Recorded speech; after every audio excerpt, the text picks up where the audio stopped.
Hello, everyone who's nice and early joining us. Do say hello in the chat room while we wait for our people to join us. Me and Ian are here waiting for you. Or turn your camera on, say hello. You should be able to talk to us, I think.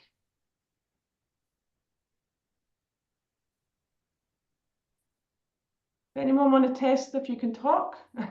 Michelle, Yeah. it's Den. I can't put my video on, so it says it's that you can't start your video because the host has stopped it. Well, that's not very good. Allow participants to start video. Is that? Can you do that? Can you share video? Can you turn your videos on now? Ah, there we go. Hello, everyone who's just joined us. Thank you very much for being here. We will just wait a little bit longer and kick off. Hello, good to see you all again. Hi, Victoria. Can't hear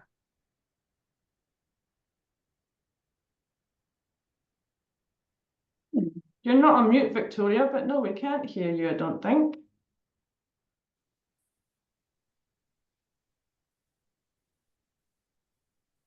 Hi, Ian. Hi, Michelle. Ah, here we are. No, it's me. It's still me. Still Den. Still can't hear Victoria. I know I can hear her. Yeah, I think we did hear her there, did we? No, that was me. Oh, okay. Still Den. She's not got a little red mic cross, so How's about that? Can you hear me Yay. now? Oh, so many options on these microphones and speakers. How are you all?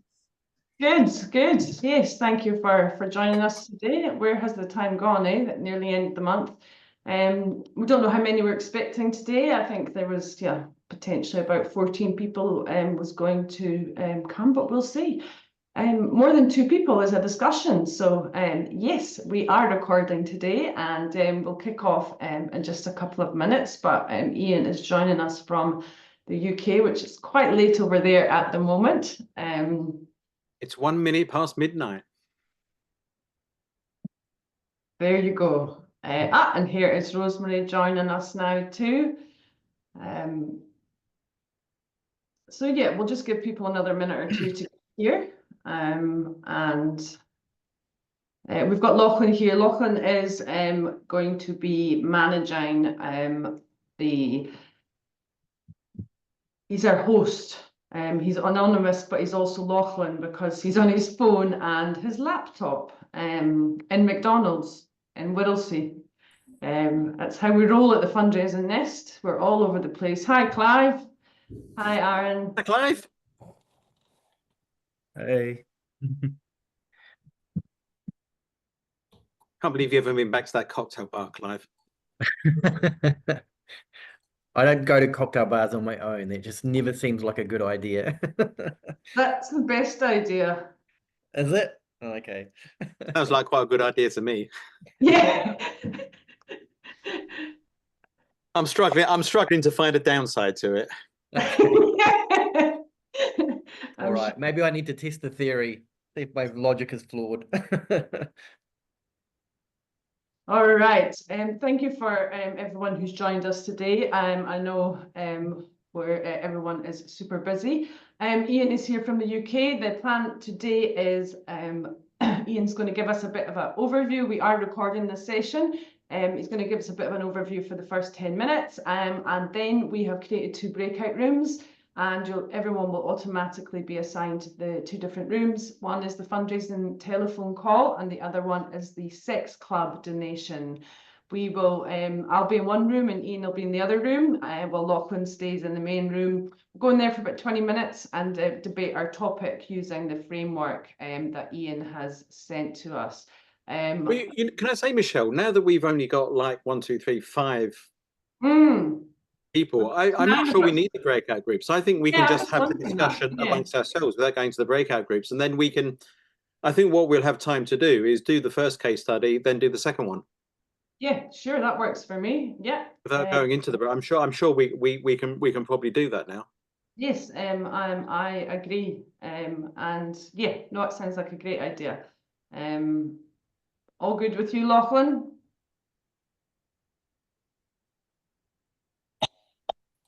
Sorry, Lachlan, because you spent all this time setting up the breakout rooms, didn't you? No, it's okay. We'll do the breakout rooms when another 50 people rock up. It was a good exercise to do the breakout rooms. All right, then, Ian, over to you. Okay, so give me a moment when I start sharing the screen.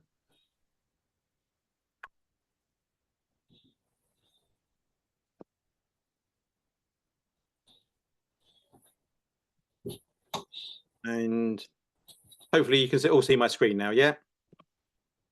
Good. So this is the follow-up. I'm going to give you a brief 10-minute overview, because when I was speaking at the two Nest events in Melbourne and Auckland, we had such good conversations about all the theory. We didn't get time to the practical bits. So this is the follow-up to that, where we're going to talk about the two case studies I would have spoken about. You got some free reading, which I sent, which Michelle sent through, that I put for you, which goes through some of the, it carries a bit of a revision of some of the things that we looked at, and then introduced the decision-making framework. So I'm going to give you a brief recap of some of the things that we did discuss about at the Nest Fest events, and then take you through the framework, and then we'll introduce you to the ethical dilemmas. That should take 10 minutes, 12 at a push, if it runs over a bit. So first recap is, what is an ethical dilemma? An ethical dilemma is where you have to make a choice between two or more appropriate or right responses, or two or more inappropriate responses. So the second one is choosing between the lesser of two evils. A classic classic ethical dilemma in fundraising is tainted money. And the reason that is an ethical dilemma is because accepting and refusing are both appropriate responses. Neither is ruled out by any a priori reasons, unless it's ruled out because it is the proceeds of crime, or it's through money laundering or something. And that means that that's not a choice between two right responses. That's a choice between right and wrong. So that's what's known as a moral temptation. And that's not an ethical dilemma. So you can't do the wrong thing, but an ethical dilemma is when you have to choose between two right things or two wrong things. In fundraising, ethical dilemmas always ultimately at some point include money, because fundraising is about raising money for charities. Fundraising ethics is therefore how to make the right decisions, the appropriate decisions about how you raise money for charities. And so the amount of money that you raise or choose to forego is always a relevant consideration, and you have to factor the money in. That doesn't mean that it's the deciding factor. It doesn't mean it always tips the balance, but you have to at least consider it. And the other thing to consider about, and this is going to come up in the case studies, is the difference between negative and positive duties. A negative duty is a duty not to do something that will cause harm or to prevent harm from happening. And these are what you get in codes of practice. You know, it says you will not use the donation for any purpose other than the donor intended. You will not put the donor under undue pressure, stuff like that. But a positive duty is a duty to do something that has beneficial consequences or lead to good. And fundraisers probably do have a lot of positive duties, but you don't often see them in codes of practice, so we don't think about them so much. And then the lenses of fundraising ethics that we spoke about how are we going to, what framework, what normative theory will help us to decide what's the right thing. We looked at three. One was the idea that called trustism, that fundraising is ethical when it maintains and protects public trust in fundraising, and unethical when it doesn't. The other one was the idea of donor centrism, which is all about relationship fundraising, donor center best practice. Fundraising is ethical when you're meeting the needs of the donors and doing what the donor wants, and unethical when it doesn't, provided this is raising sustainable income. But there is also this version that's based on the idea of a moral principle that you ought to do what is the right thing for the donor without factoring in the money. even though I did say a couple of slides ago, you always have to factor in the money. And then the idea that Regari has introduced into this to bring beneficiaries into the decision-making process is that fundraisers have duties to donors and beneficiaries because both have rights. So what's ethical is getting that balance right, the duty of fundraisers to ask for support with any relevant right to the donors, so you get a mutually optimal outcome and neither significantly harmed. And it's unethical when you get that balance wrong. And the reason we need to do that, because there is this tension and need that balancing, is because in fundraising, ethical dilemmas often occur when there's conflict between what beneficiaries need fundraisers to do, which is to ask for money, and what the public often want fundraisers to do, ask for less at different times in different ways, or just don't ask at all. Now, this is the fundraising decision-making framework that we've devised at Regari and that Michelle circulated to you. I'm going to very briefly go through each of those steps. So the first step, the first one is it legal? And if it isn't, don't do it. Quite simply, because that's a moral temptation. Then is it code compliant? And if it is, you can do it. And if it isn't code compliant, you shouldn't do it, because again, it's a moral temptation. But if it's ambiguous and you don't know whether it's code compliant or not, then you might be in the realms of an ethical dilemma. And the two case studies that I'm giving you are designed to be both legal and code compliant. So you can start at section 2, which is you've got an ethical dilemma. So here you've got to decide what is going to be your overall approach. Are you going to take this more duty-based approach? Are you going to base it on outcomes and consequences? And then within that, which of the normative lenses of fundraising do you think is what you're going to base it on? Is about trust in fundraising, or about doing the right thing for donors, or about trying to get your duties to donors and beneficiaries in balance? And maybe you're going to need a combination of all of these when you're making the dilemma. So there we go. That's when you've gone through that, you go on to the next slide, the things that you need to consider, and they're all your stakeholders, the beneficiary, the donor, public trust, and any others that you might need to factor in. So then you need to do is make the decision. And this is where in the case studies, we're really focusing on 4, 5 stages, 4, 5, and 6. You've got to decide what the effects are going to be on your stakeholders and find some way of weighting those things. Forget the orange box, that's something that won't be relevant to us in these two case studies. So thinking about the beneficiary and the donor, you've got to bring those into balance. You might have to consider, what is the harm to the beneficiary if we don't ask? What's the harm to the donor if we ask this way? How can we compare them? That's where the magic happens, and I can't give you a formula to do that. That's your own ethical literacy. And you can be a decision not to do something, but you have to make a decision. After that, when the decision is enacted, you'd have to elevate and test your decision. And these are the kind of things that you will need to be thinking about. But the other thing is when you're testing your decision, these are the kind of things where you might look for evidence at the earlier stage, at stage 4, when you're waiting. Are we likely to help our beneficiaries? What is the effects on public trust likely to be? So these are the kind of questions that you need to be asking when you're going through this. And then once you've evaluated it, does the decision hold up? And if it doesn't, it's not working. You've got to go back to one of the previous steps and tinker maybe with the weighting or the approach that you're taking. And if it's okay, you can go ahead, but you should always be monitoring it. And just because a decision is ethical at this point doesn't mean that in the future things won't change. And so something's changed and you have to go back and revise the decision. Maybe the undue pressure was okay at this point, but something has happened to the donor cohort to make what you are doing maybe now might be more unethical than it was. So keep testing it. So that's the framework. But here's the exciting bit that we've all, and I've gone quickly through that because you have got the pre-reading, which I hope is in front of you and you can refer to. So we've got 2 case studies that we are going to look at. And the first one is that a woman with a terminally ill child says she doesn't want to talk to a telephone fundraiser calling from a children's hospital. Should she be called back at a later date? The second is that a swingers club offers the proceeds of its next event to a local charity caring for disabled children. Should the donation be accepted? And what I would like us to do now is we'll take each of those in turn. We'll work through the first one. We'll work through and have a feedback session on that. So we'll have a live discussion about what you think you would do. What you need to do with each of these, though, is to think about that decision-making framework. Which lens are we going to use? What are our stakeholders? What are the duties we owe to our stakeholders in there? How are we going to bring those into balance, or how are we going to assess the good and harm that would be done to those when we make the decision? You might want to think about what your own moral stance on this is and whether that's relevant or not. And word of warning, these two are written in such a way that you don't have all the information in here that you need to make the decision. So that's designed to get you thinking around, what didn't they tell us? What do I need to find out about? And should some of the things that are absent, you know, what about if it were this? But what about if it were that? Would that change the decision? So I'm trying not to give you too much away about what's missing. So what I will do, I will stop sharing the screen and we'll start with the first one, with the woman with the child with the life-limiting illness saying she doesn't want to speak to a fundraiser.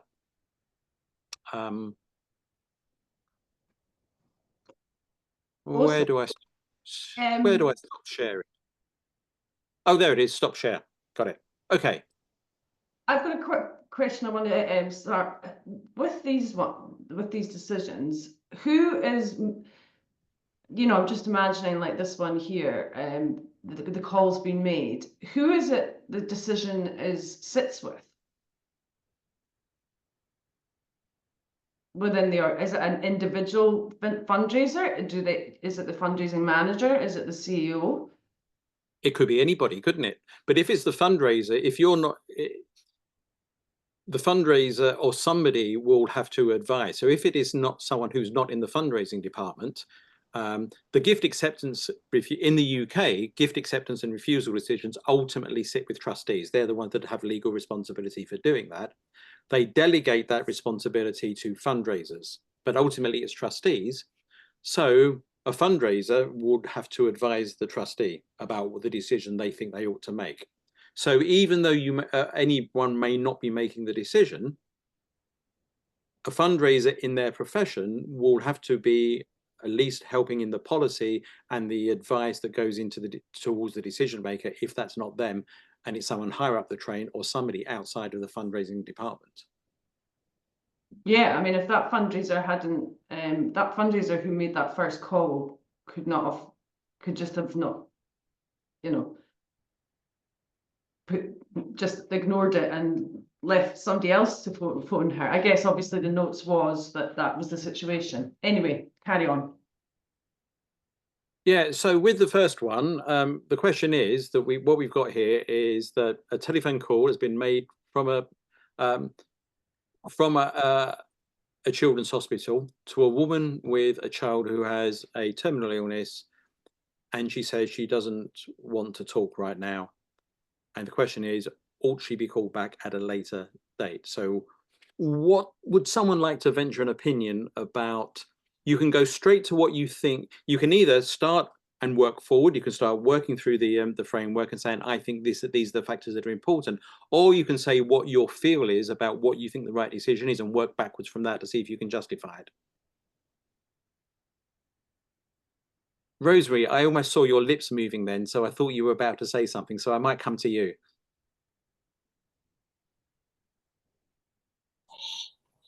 Okay, can you hear me now? Yeah, can I suggest that everybody unmutes themselves as well? So what we'll do is let's do this just like it's a discussion. Don't raise your hand. Don't wait to. If you've got something to say, jump in, and we'll do it like it's a discussion. I guess the question went through my mind was the comment initially was she didn't want to talk right now, and therefore the question in my mind was, do we have any information or do we know why she said not now, or whether we found out whether or not it's now that she doesn't want to talk or whether it's actually just not the right time for her. I think from a telemarketing perspective, it's never a right time for any telemarketer in the fundraising sector to make a phone call, and that's just my pure experience from telemarketing side.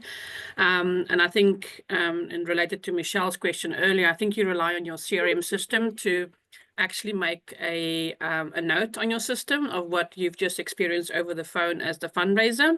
And I think you should actually make another phone call in a couple of weeks' time from a humanitarian perspective to check in on the donor.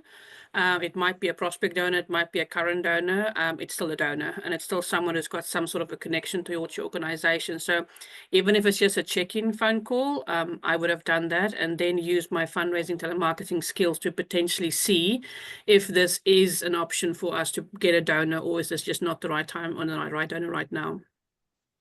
But what if that 2 weeks later it was just when her child had died?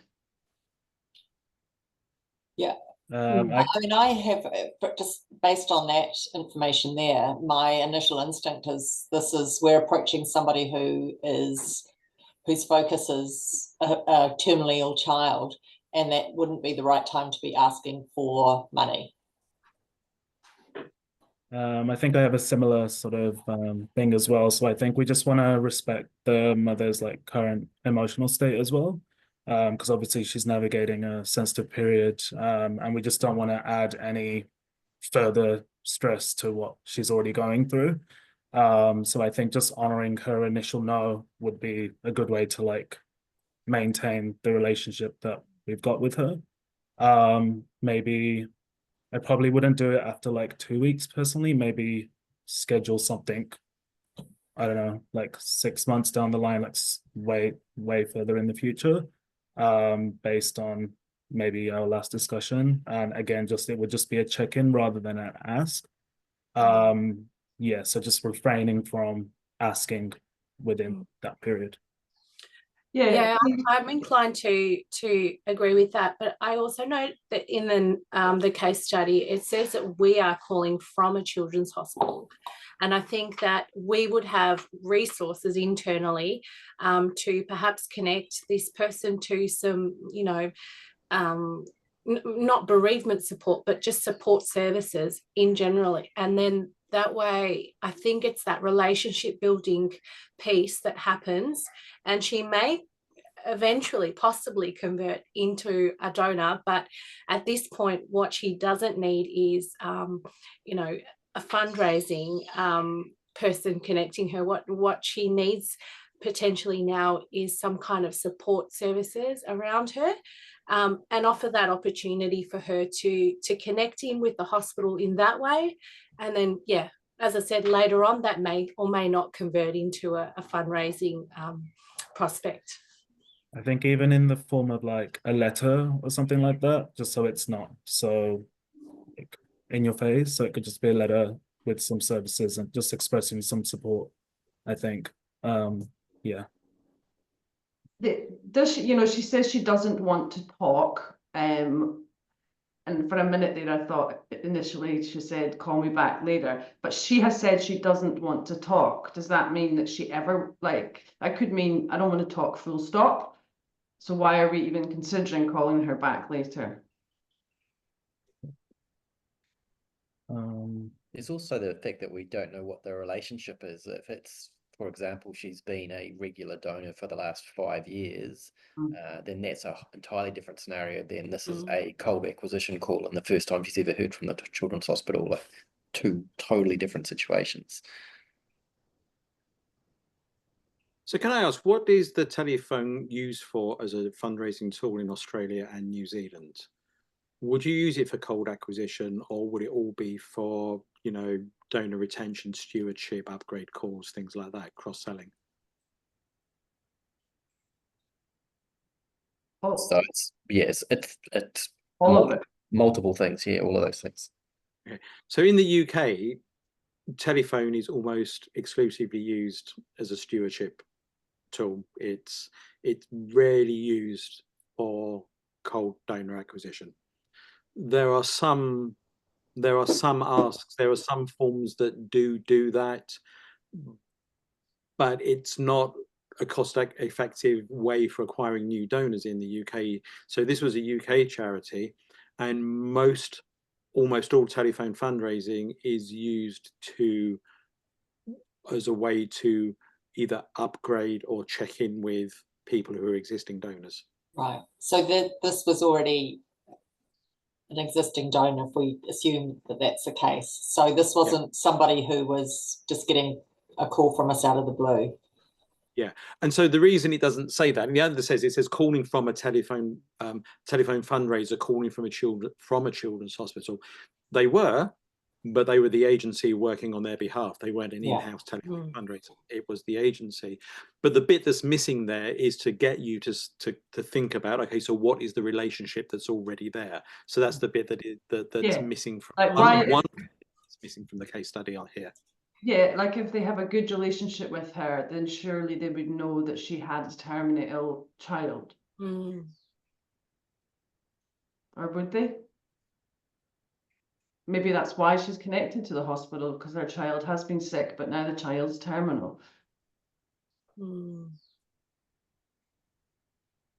Yes, and perhaps she's been a donor without having had a child sick previously as well. So potentially she may be a good and loyal donor who really believes in the organisation, and then has the unfortunate circumstances of having to use the service. But would you expect that a tele fundraiser, if it was being used as a stewardship tool, would have had that information?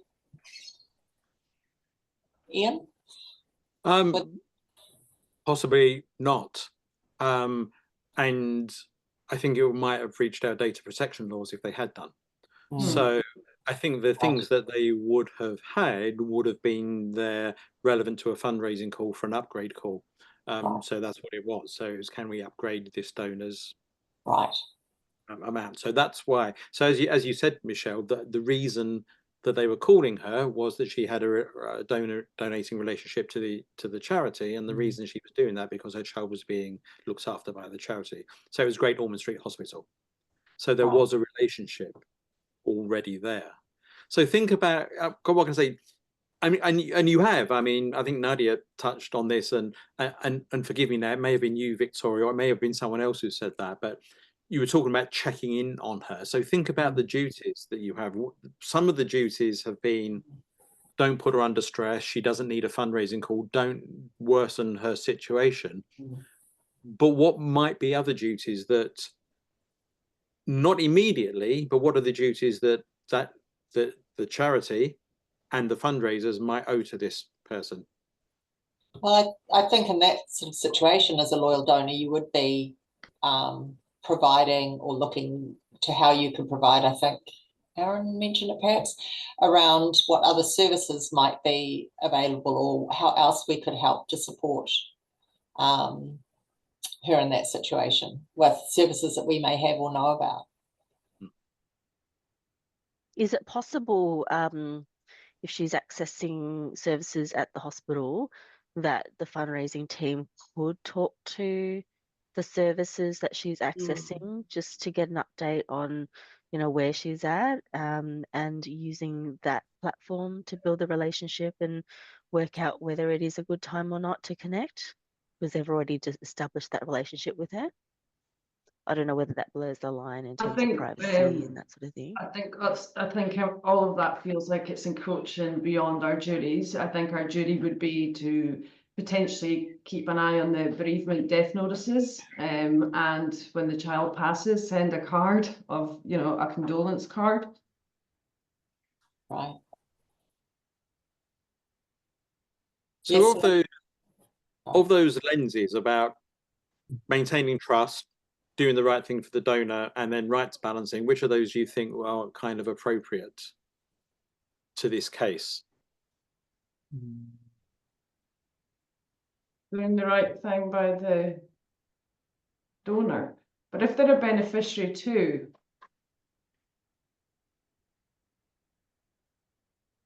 I think that, so what do you think? Do you think, if we go to that, do you think she should be, and bear in mind this specifically says, should she be called back at a later date?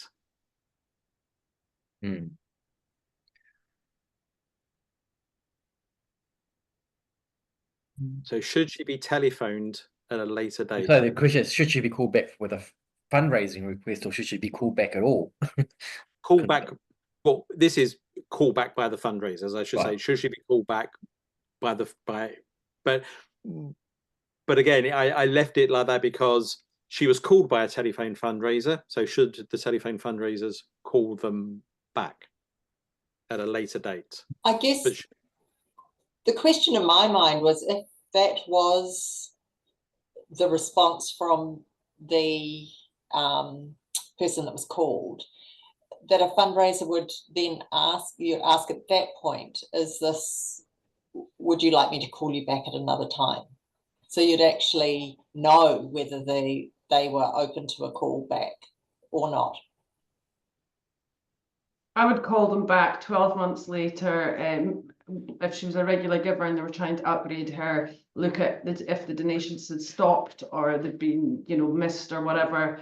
But put her on like let's call in a year's time. I don't know, or not at all. So I think the consensus is that it's okay to get in touch, to call her at some point. Nobody is saying this donor is now out of bounds. We should never contact them again. I think that's my standpoint. Yeah, just not anytime soon. That's all. It would be like way in the future. Yeah, like similar to Michelle, like 12 months possibly. Yeah, depending on how they like giving and stuff. Yeah. Okay, so should I tell you some more information about this, and then I'll share my slides again, and then I've got a few slides which Michelle will send out. I'll save these as PDFs and you can send them out as well later, Michelle, which talks through what my resolution to this would be. So this came about because it was right after the fundraising crisis in the UK, after the death of Olive Cook, and it was all kicking off in fundraising in the UK. And Dispatches on Channel 4, which is this investigative journalism program, sent a reporter in to work at this fundraising agency. And it was the reporter from Dispatches who made this call, spoke to the donor, and she said, look, sorry, I've got this child, it's terminally ill, it's all too much for me. I really just don't want to talk at the moment. I can't talk to you right now. And he told the supervisor, and the supervisor said, okay, mark her down to be called in a year. And because you were talking about 12 months. So it was immediate, okay, hands off, leave it to be called for a year. And then in Dispatches, this was presented as a prima facie case of unethical behavior. She said, we don't want to talk. And she's got a child who's dying. And like, how dare you call her back? This is clearly unethical behavior by the telephone fundraising agency. So if I just share the screen again, because I'll tell you what, no, I just talk you through the slides. I will look to the side to refresh my memory at some of the things. So, but the first thing is that she does have a relationship with the charity. So it's not a cold call. It's she's got a relationship there. They already know who she is. So there is a relationship. So already there are duties and responsibilities that the charity has to this person, but also vice versa.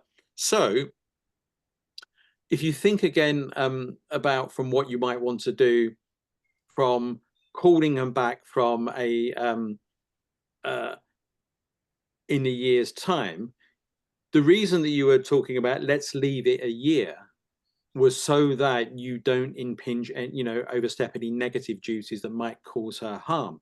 But after a year, it's not just that you maybe wanted to get back giving again and just upgrade. You were giving £10 a month, would you like to now give £12.50 or something like that?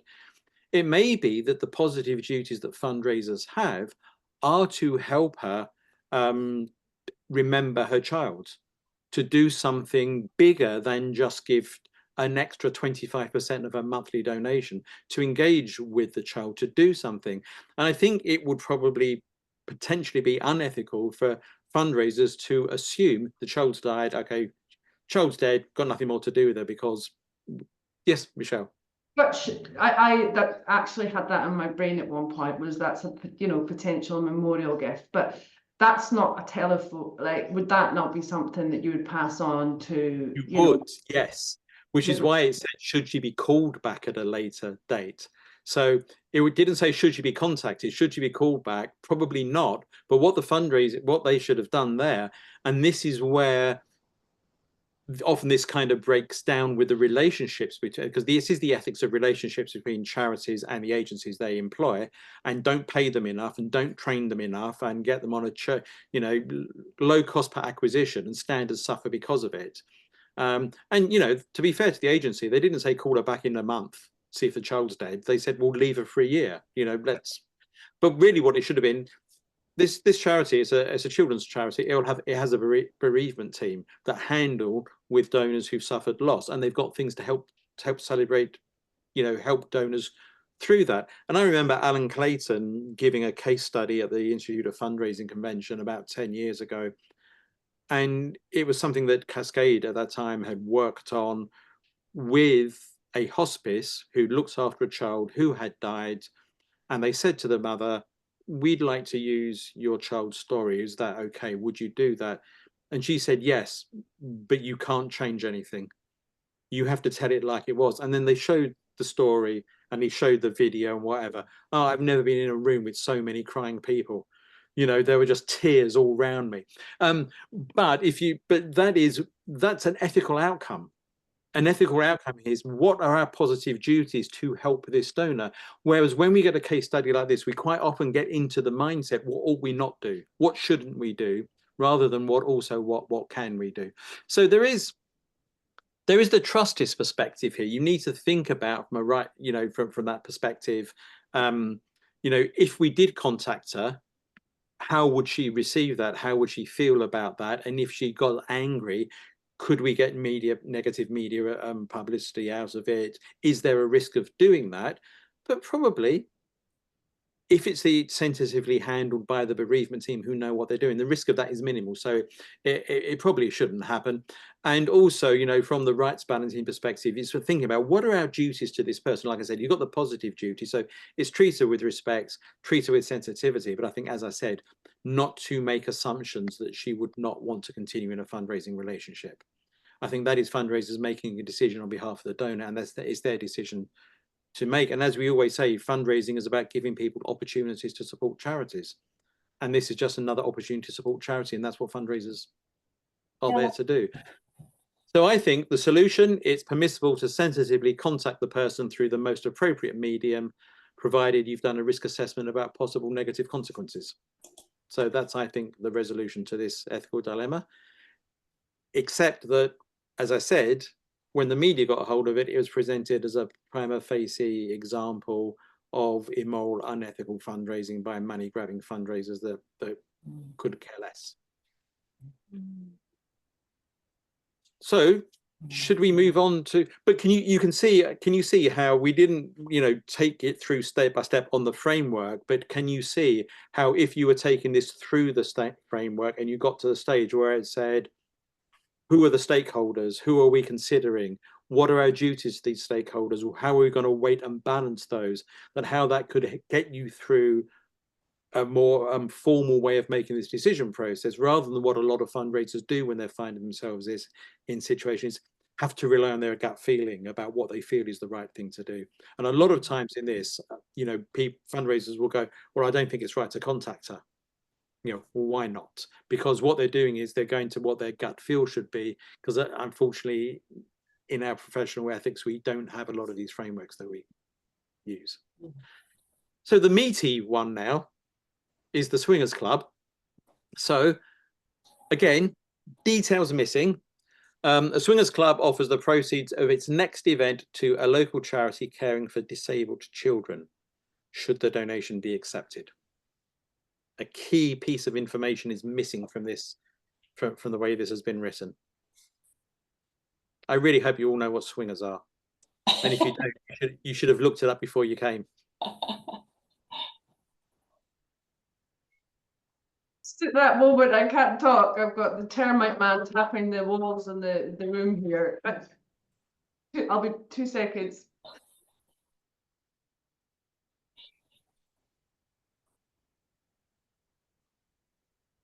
Is anyone leading towards a gut feel from accept or reject?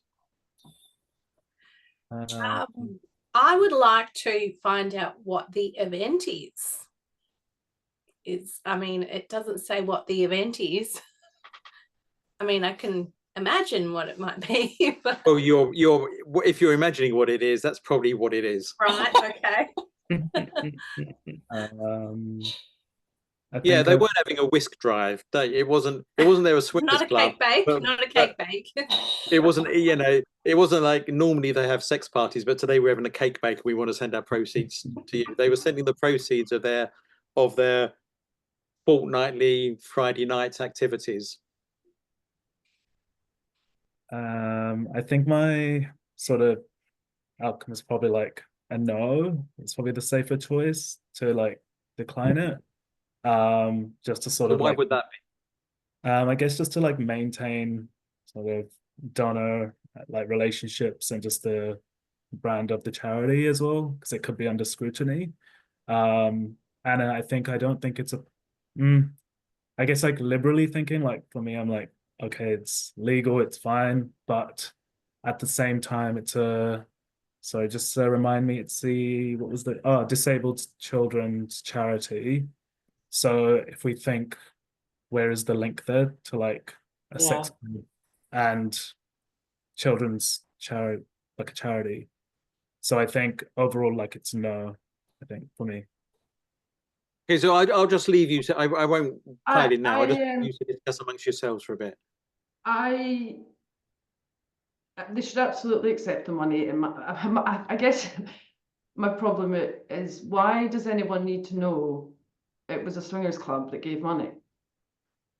But also, I tend to agree. It's not like selling beer perhaps for a children's charity, or somewhere where alcohol, or they're not wanting that association. But I tend to think it's a kind of a moral judgment that we're making around the activity. If it's not illegal, if they're not publicly advertising the event with the children's charity, if they're genuinely saying we're going to have an event and we'd like to give you the money, one, I don't know why they're telling them that they're going to, and they wouldn't just do the event and give them the money. So that might suggest that they're going to publicize it. I don't know. If they're publicizing it, then that might be a problem. I Yeah. don't know. Oh, Sorry, you go. sorry, Aaron. I was just wondering whether, we do say yes, but we just stipulate that it's not, that it'll be an anonymous gift, like a donation potentially. Because as you said, it's not illegal activity. But yeah, if they're expecting us to promote and, mention their gift, maybe not. But if it's an anonymous gift, then maybe. So can I ask, why do you want it? What is it that make about it being anonymous that would mean that you would lean more to accepting it than if it were known about? There's just not that connection. Like the public, I guess, wouldn't know, where it came from. And I guess it's just that perception that community have. Like for us, we might not see it as a problem, but it's the perception that, community have around that sort of activity. I think So, sorry. no, carry on. You talk, not me. I'll be talking later. I guess my mind was just going a little bit deeper into, okay, so like, let's just say the sex club was, I don't know, this is involved in, I don't know, like human trafficking, let's just say, and that was publicized. And then they had to like go through their books on like where money's been going in and out. And then this is a swingers club. These are normal people in the evening getting together for group sex. There's human trafficking like that involved in it. Or just, I don't know, like if something were to come out in the media about the sex club and then it was found, like for example, I work for, the University of Auckland. And so if it was to show that like the University of Auckland had like accepted a donation from this sex club that had been in the media for the wrong reasons, then I feel like the university would have been under scrutiny for that. So I think again, just a safer would be to not. So if you think about on the framework, that is the trustless lens. Yeah. So you're doing something that's the main. So sounds like you're saying that one of the reasons why you might want to turn this down might be reputational harm or reputational risk. Right. Yeah.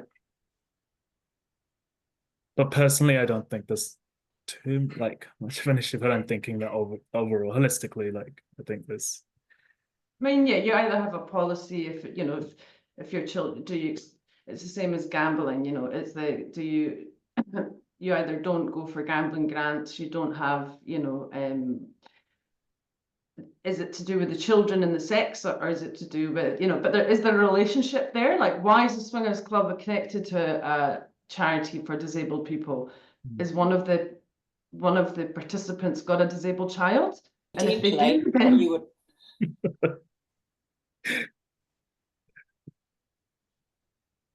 And how could you stop someone who has such a good, close relationship with a charity from raising money for them? Yeah, I mean, it could potentially, you know, if it, well, that's, yeah. Backfire badly, they'd be like, hang on, but my child is disabled. Yeah. You know, that like PR-wise, it could go the other way. It turned out to be a real strong connection. Yeah.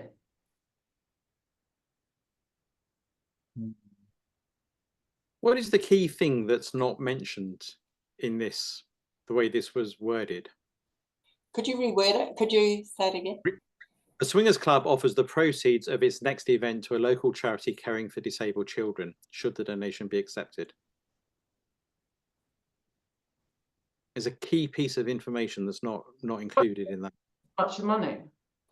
How much it is, yeah, how big the donation is. Uh-huh. So how big do you think it's likely to be? A few $100s? Yeah. Significant. Probably, yeah. Probably not a lot. Like under 1,000, under 1,000 or under 500. How many members do they have?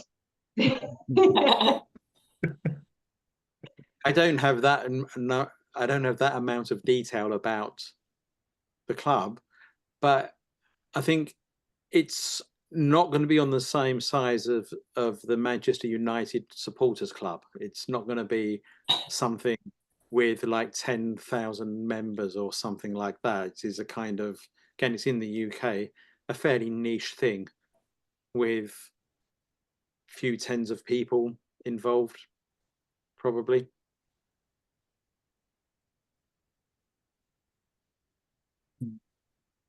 I don't think it matters how much the money is, whether it's $10,000 or $10,000. You have to decide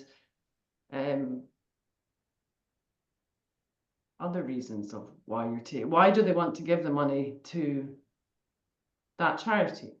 So why do you think the amount of money is not relevant? Because you shouldn't base your decision on how much money someone's given you. But as I said, third slide, the amount of money is a relevant consideration to fundraising ethics. So if you're saying that risk to the organization and all of this is a thing, if it's a version of the risk or the risk story or the risk of association, just to call it risk, is a bunch of reasons why you might say no.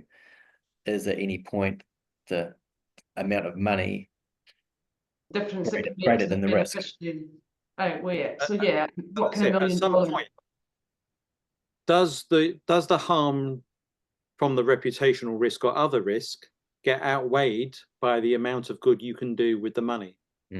So one of the other case studies I present is a case study of again a disabled charity, which was offered a partnership with a tobacco company. There was no conflict with the cause, so it wasn't like tobacco led to this disability, and they accepted it. It was a £2 million partnership, and they got and their PR agency said, you can't take this. You'll get lots of criticism, and your reputation, there'll be a reputational risk, and you get loads of negative media coverage. And the charity accepted it. And I saw this case study presented by the PR agency, who said, this is why charities should listen to their PR agencies. We could avoid this negative media coverage. But the objective of charities is not to avoid negative media coverage, to help the lives of their beneficiaries. And the decision that this charity, it was Leonard Cheshire, made was, we will get stick in the media, but we can ride it out and the amount of money that we get and to the good we can do is worth it. Now, you could argue that from different ethical perspectives, no, you should never partner with a tobacco company. You shouldn't have done that anyway. You should. It's not, because the thing about ethics is there isn't a single right answer. There are answers that you can well or less well justify to critics, the people who say you behaved unethically. And so they made an ethical consideration that the good they can do outweighed the risk, outweighed the harm that came from the risk.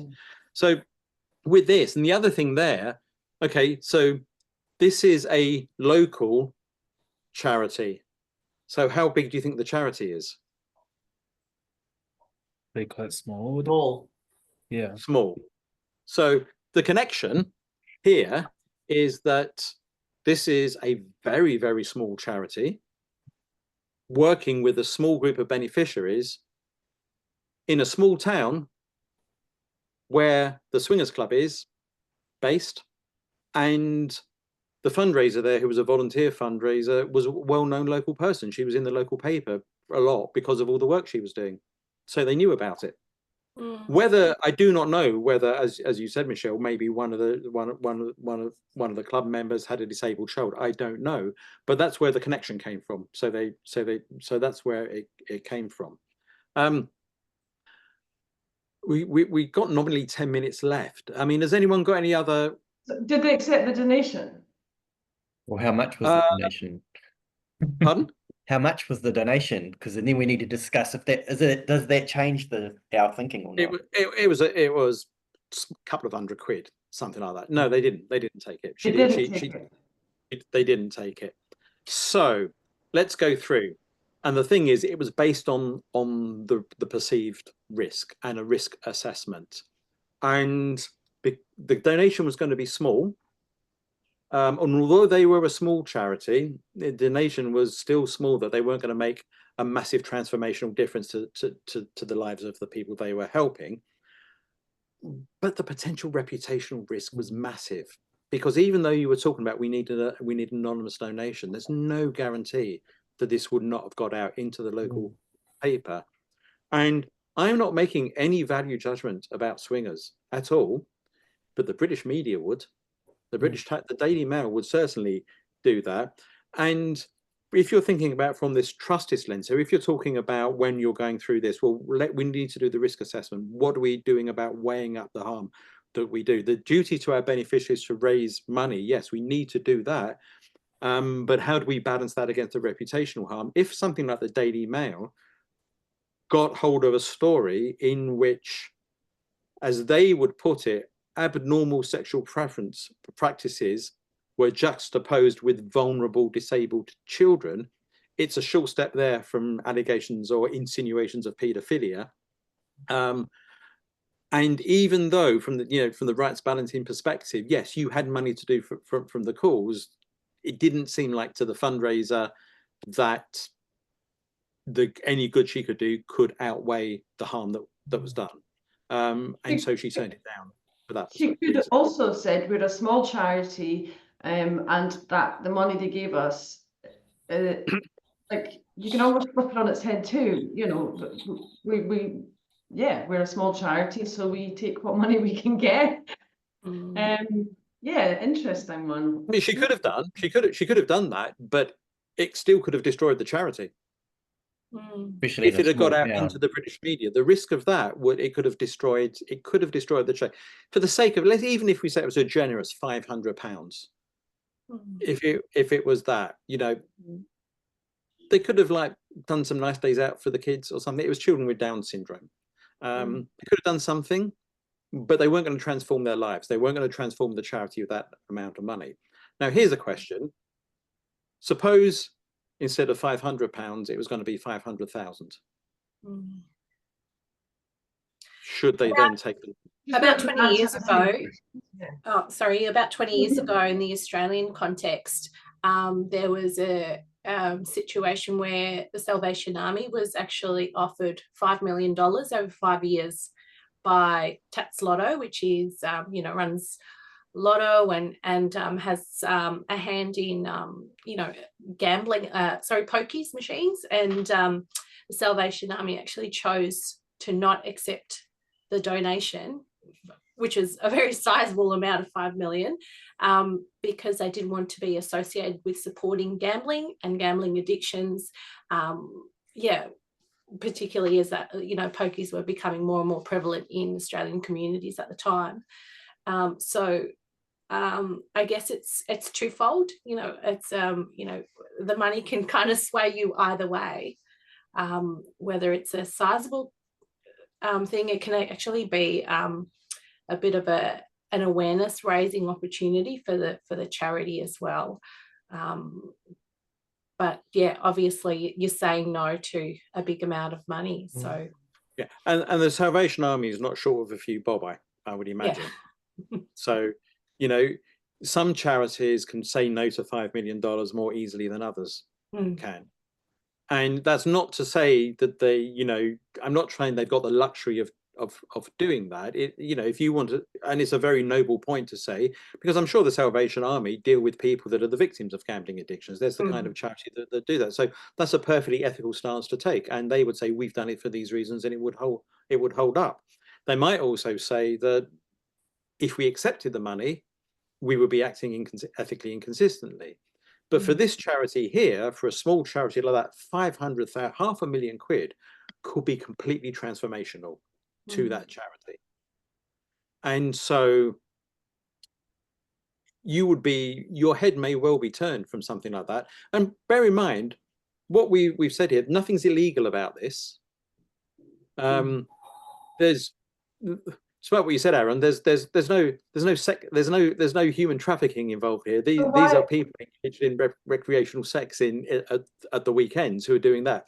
So the only reputational risk here is for people that morally don't approve of this, getting on their high horses and trying to through the media or through social media cause reputational harm. And so at that point, the decision-making process for something like that, could be so. The solution could be that you'd accept it after doing a risk assessment and say, can we ride out any storm, that you would do that. We've just got 5 minutes left. My only point there. So quickly. Can I just ask one thing, Ian, with that? You very strongly said that the reputational risk, it would have potentially destroyed that charity. I don't understand why. Could have done. Why the 500 versus $500,000 still wouldn't have destroyed the charity? Because they'd have spent all the money on PR. No, because if everyone stopped giving to it, who did give to it, they'd be bankrupt. If people said, "Well, I can't give to that charity," if you had a small number of donors, but if they got £500,000 in the bank, they can lose a few donors. They've suddenly got the luxury of doing more things and riding and from a position of strength. But very quickly, a few other things that are worth considering on this, which I'll run through quickly, is that I presented this before when I've done this, and when I said about the 500, and someone said, like, okay, well, that's ridiculous.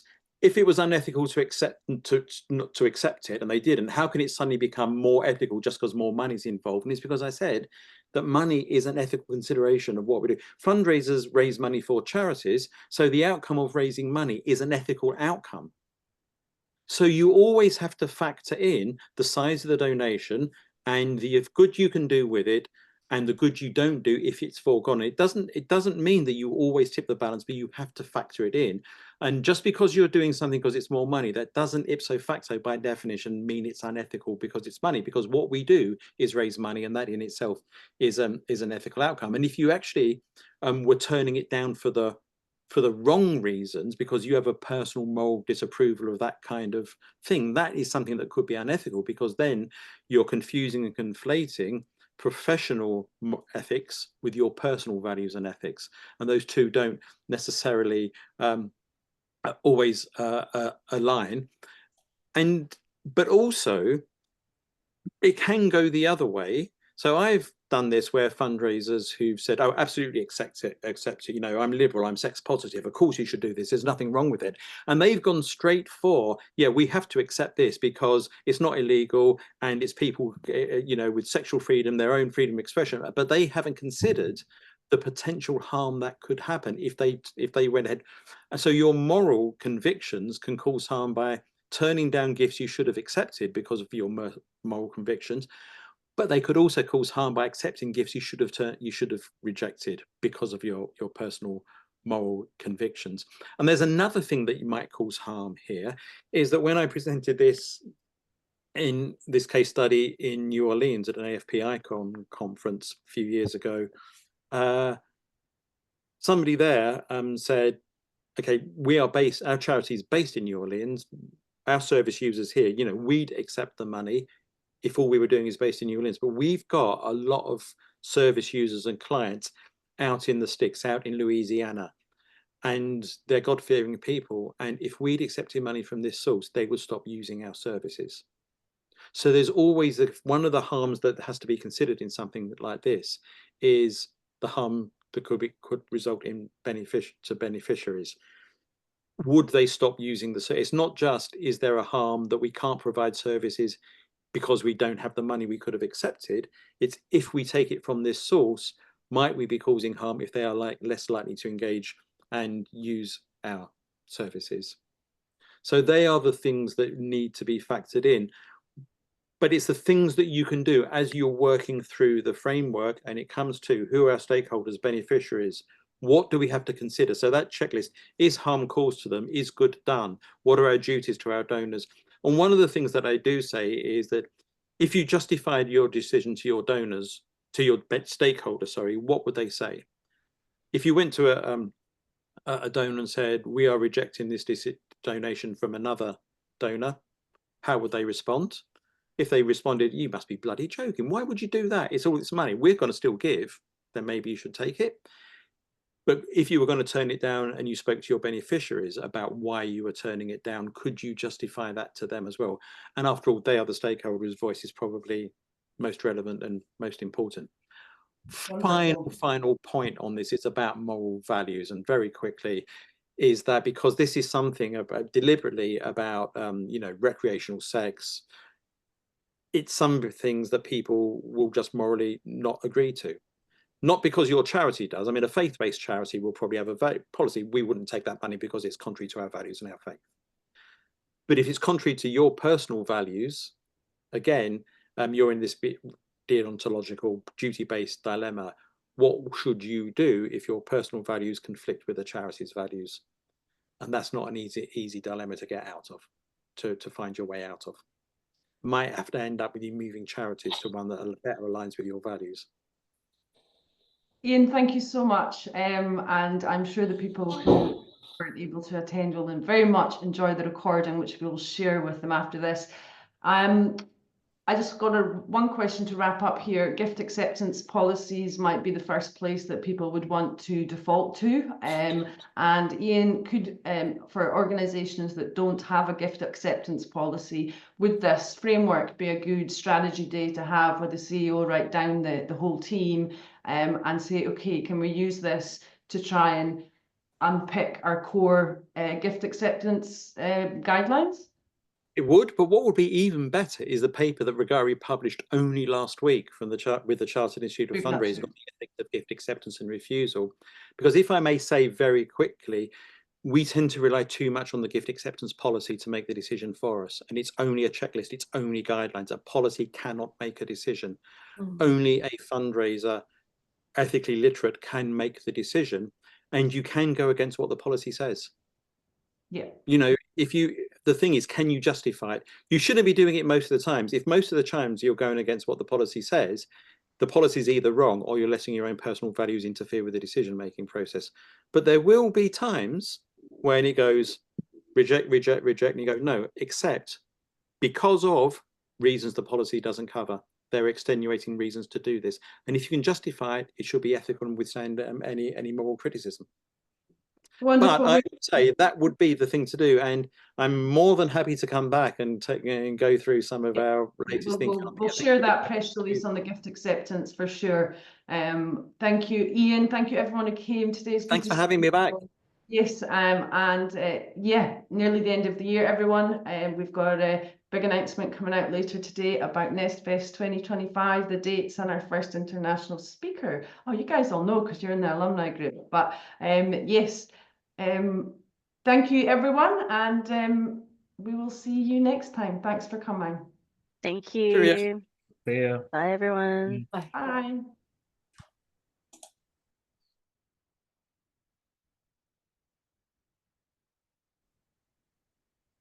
Oh, so that all very, very well, didn't it? Yeah, they run Leave like it at that. clockwork.